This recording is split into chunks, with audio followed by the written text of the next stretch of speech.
Ontem eu estava conversando com um amigo meu sobre uma situação que aconteceu, que talvez já tenha acontecido com você e que não é muito legal, não é muito agradável. Na verdade, é algo que é desanimador. Bom, eu tava trocando ideia com esse meu amigo e a gente tem um outro amigo em comum. E dias antes eu tinha saído com ele. E pô, foi legal, amigo de escola, né? Provavelmente você tem, talvez ainda tenha essas amizades ou talvez não tenha. Mas eu lembro que na época da escola eu tinha alguns amigos e pô, a gente costumava zoar bastante, era zoeira, era risada. Sabe como é, garotada, não tá pensando muito na vida, o que fazer, ou coisas maduras, a gente só quer causar. E esse meu amigo, eu considero muito ele, eu gosto dele, ele é muito gente boa. Só que ele tem uma característica, uma personalidade assim um pouco diferente do comum. E uma das coisas da personalidade dele é que ele é aquele tipo de pessoa que gosta de fazer brincadeiras, só que brincadeiras que magoam. Seja falar algo que não é muito legal sobre você, uma zoeira um pouco mais pesada. E eu sempre fui o tipo de pessoa que gosta de zoar, de, pô, brincar com a pessoa. Só que eu tô revendo os meus conceitos e eu tô começando a tomar um pouco mais de cuidado, porque depois de estudar, que eu vou falar com você hoje, aqui, um pouquinho, não só da Bíblia, mas estudar um pouco mais de uma escritura específica e entender ela mais profundamente, eu tenho mudado um pouco dos meus conceitos. Mas isso aconteceu, o rolê foi legal, mas ele acabou falando algumas coisas que me deixou triste. E não foi uma vez nem duas vezes, isso começou a acontecer com uma certa recorrência. Até porque às vezes a gente entra em call também e a gente joga junto e acaba conversando, e isso acontece. E eu já fiz isso bastante, realmente eu tô revendo, eu quero mudar esse comportamento e eu tô realmente levando isso a sério. Tem uma escritura que eu vi na Bíblia que ela fala sobre um órgão extremamente pequeno. Um órgão que ele é safado, ele é pilantra. Não, não é esse que você está pensando. É um outro órgão. Tem poder sobre a vida, sobre a morte. Vamos lá para Provérbios 18, o versículo 20 e 21. A Bíblia diz: do fruto da boca enche-se o estômago do homem, o produto dos lábios o satisfaz. A língua tem poder sobre a vida e sobre a morte. Os que a usam comerão do seu fruto. Olha o poder que a língua tem. Vamos ler de novo. A língua tem poder sobre a vida e sobre a morte. Então eu trouxe essa história do meu amigo porque eu tava por dentro me sentindo mal pra caramba. Só que eu tenho outro amigo e ele é um pouco do oposto. Então ele gosta muito de levantar as pessoas. Levantar assim no sentido de animar elas. E toda vez que eu tô com ele eu me sinto muito bem, muito feliz. Porque ele gosta de elogiar, ele gosta de levantar o astral das pessoas. E isso é maravilhoso. Eu quero muito copiar esse caráter que é de Jesus que tá nele, essa característica incrível. E te contando uma história que aconteceu comigo, que na verdade eu fui o vilão. Eu fui o vilão da história. Esse meu amigo que gosta de levantar as pessoas, de animar elas, né, de sempre elogiar. Eu fui num culto com ele faz um tempo já. Chegou uma moça pra falar com a gente, uma irmã da igreja. E ela falou: nossa, Ricardo, que bom que você veio aqui, bom ver você de novo. E Ricardo é o nome do meu amigo. Talvez ele esteja vendo esse vídeo, talvez não, não sei. Pô, Ricardo, que bom que você veio aqui, né, não sei o que e tal. E aí eu falei: ele quase nunca vem, né, que bom que ele veio. Eu falei isso pra ele na frente dela.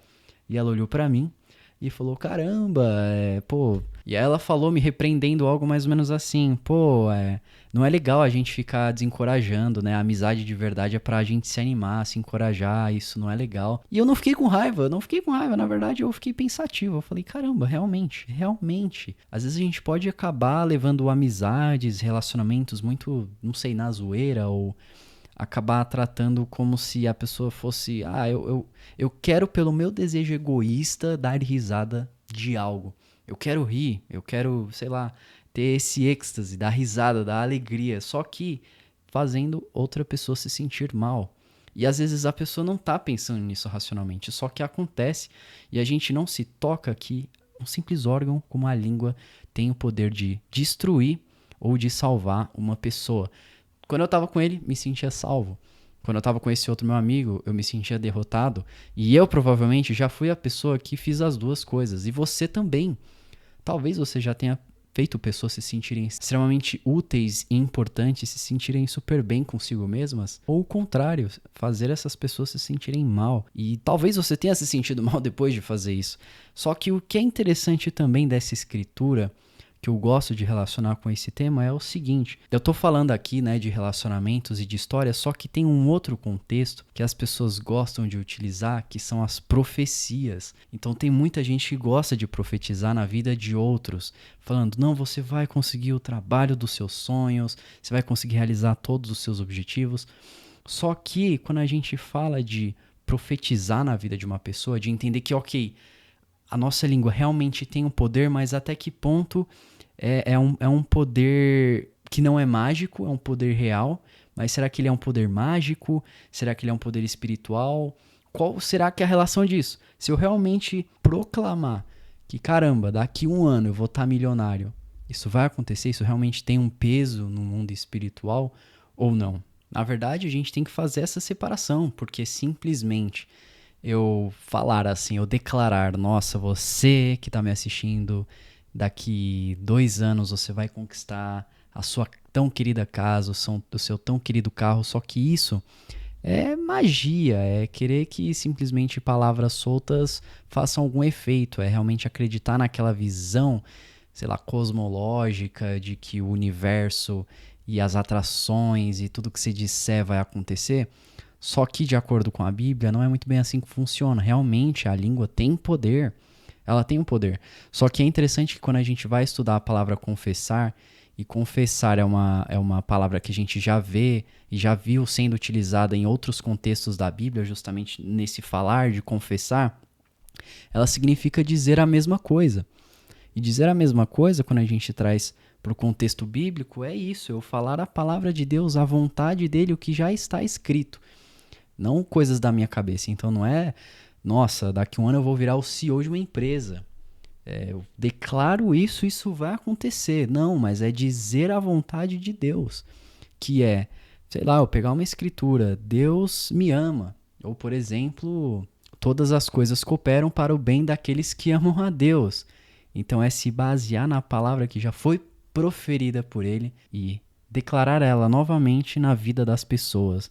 Se usar de embasamento bíblico, declarar as coisas realmente que estão escritas e não coisas que vêm da minha cabeça. Então eu e você, a gente precisa tomar muito cuidado com o que a gente está usando. Realmente, isso é um chamado para mim, é um chamado para você, se você clicou nesse vídeo. Realmente, vamos usar a nossa língua para levantar, para trazer vida, para levantar as pessoas, para realmente trazer alegria, amor na vida delas e que a gente não seja uma pedra de tropeço, muito pelo contrário. Que a gente não cause morte espiritual ou morte emocional nas pessoas. É difícil muitas vezes, sei lá, em momentos de ira, momentos de raiva, mas a gente tá ali no controle, costuma brincar demais com as pessoas, falando coisas que não são boas, do tipo, ah, nossa, tomara que isso não dê certo. Eu tenho um colega de trabalho que costuma falar isso, né?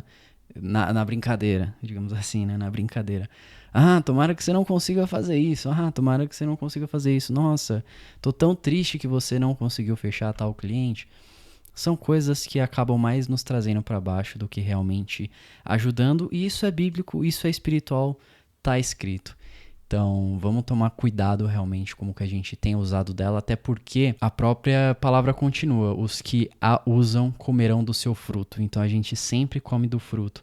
Lógico, tem a outra pessoa, né, que vai sentir ali, só que a gente também, a gente vai sentir a amargura ou o desânimo. Eu me senti assim, olha que engraçado. Apesar das risadas, né, depois de, sei lá, humilhar alguém, você se sente mal depois. Você realmente tem que fazer a digestão daquele fruto. E aí você fica remoendo e pensando, né? Putz, será que eu deveria ter falado aquilo? Será que não? E aí começa a dar aquela dor de barriga, né? Você comeu o fruto errado. Fez o que não devia. Então, se você curtiu esse vídeo e acha ele relevante para outras pessoas escutarem essa mensagem, envia para um amigo, talvez um parente, alguém que você conheça. Se você gostou, também deixa o seu like e se inscreve. Teremos outros conteúdos assim. A gente se vê no próximo vídeo. Valeu!